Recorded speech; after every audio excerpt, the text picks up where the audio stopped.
अब तो छोटी बेकरीज़ की जगह बड़े-बड़े नाम आ गए हैं, जिनके अंदर जाने पर भी वो खुशबू नहीं आती, जो खुशबू हमारे मोहल्ले के बाहर एक छोटी-सी बेकरी के पास से गुज़र जाने से आया करती थी। मुझे तब से ही बेकिंग का बहुत शौक़ है। ये मेरे अर्ली बचपन की बात है। इन बेकरीज़ के आगे से गुज़रा करते थे तो ये खुद ब खुद हमारे पाँव अपनी तरफ खींच लेती थीं। और अब जब मेरा पूरा घर केक की महक से भर जाता है, तो मुझे ये अपने बचपन के उसी हिस्से में वापस ले जाता है।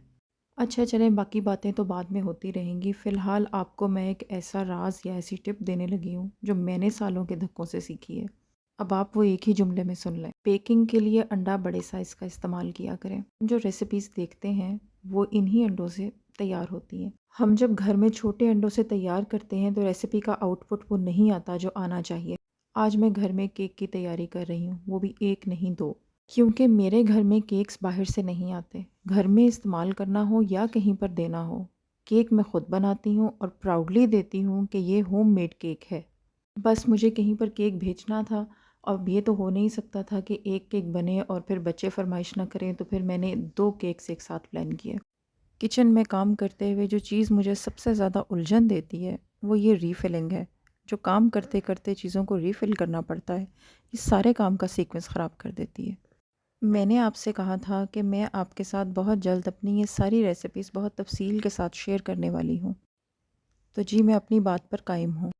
बस किसी भी नए काम को शुरू करने में कुछ दिक्कत तो होती है, और फिर घर के ढेर सारे काम, वो भी बच्चों के साथ, तो वक्त की कमी है। बस चीज़ें एक बार इन लाइन हो जाएं, उसके बाद मेरे लिए आसानी हो जाएगी।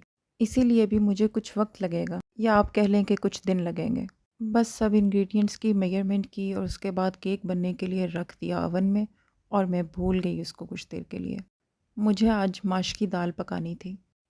माश की दाल मेरे घर में छिलके समेत आती है। इसका छिलका उतारना कुछ ज़्यादा मुश्किल तो नहीं है, लेकिन शुरू में मुझे बहुत दिक्कत हुआ करती थी। दिक्कत तो नहीं, उलझन हुआ करती थी। धुली हुई दाल के मेरे हस्बैंड बहुत ख़िलाफ़ हैं। उन्होंने किसी ज़माने में इसकी फैक्ट्री देखी है जहाँ पर ये दाल धुलती है, और उसके बाद ये हमारे पास बड़े प्यारे-प्यारे पैकेट्स में आती है। तो ट्रेडिशनल मेथड्स के साथ माश की दाल का छिलका इंतहाई अनहाइजीनिक वे में उतारा जाता है। आपने इंटरनेट के ऊपर इनसाइड द बेकरीज़ आटा गूँथते हुए तो देखा होगा, बस ये दाल भी वैसे ही धुलती है। हो सकता है जदीद तरीके मुख्तलिफ हों, जिसका मुझे इल्म नहीं है। बहरहाल ये दाल हमारे घर में धुली हुई फ़ॉर्म में बिल्कुल भी नहीं आती। चलें खैर, दाल पर काफ़ी बात हो गई। मेरी चाय का कप तो आपने देख ही लिया है। आज मैंने केक के साथ चाय को एंजॉय किया, जो यूजुअली मैं बिल्कुल नहीं करती। अब बना हुआ था तो खा भी लिया, वरना चाय का कप पास हो तो मेरी और किसी चीज़ से दोस्ती नहीं रहती। एक केक तो बच्चों ने और उनके दादा ने खूब एंजॉय किया, और दूसरा अब जा रहा है पैकिंग के लिए। मेरे पास एक पैकिंग मटेरियल पड़ा हुआ था, सो मैंने उसमें केक को पैक किया और क्लिंग रैप किया, ताकि केक को कहीं से भी हवा ना लग जाए, वरना ये ड्राई हो जाएगा। क्योंकि केक नेक्स्ट डे जाना था, आज फ़ौरन नहीं जाना था। बस बेकिंग से फ्री हुई और उसके बाद जल्दी-जल्दी मैंने अपना रुख चूल्हे की तरफ किया। दाल रखी हुई थी उबलने के लिए। मैंने बनाई थी दाल माश मखनी, जिसके अब बड़े चर्चे सुनते हैं। माश की दाल मैं 2 तरह से बनाती हूँ, लेकिन मेरे हस्बैंड को इसी तरह पसंद है, और ज़्यादातर मेरे घर में माश की दाल ऐसे ही बनती है।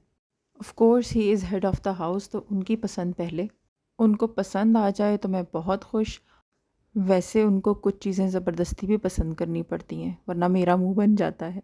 बाज़-औक़ात मुझे पता होता है कि मुझसे खाने में 19-20 हो गई है, लेकिन वो मेरा दिल रखने के लिए उसको बहुत अच्छा कह देते हैं, और मैं खुश हो जाती हूँ। ये बात वो जानते हैं कि मेरी खुशियाँ इतनी छोटी-छोटी ही हैं।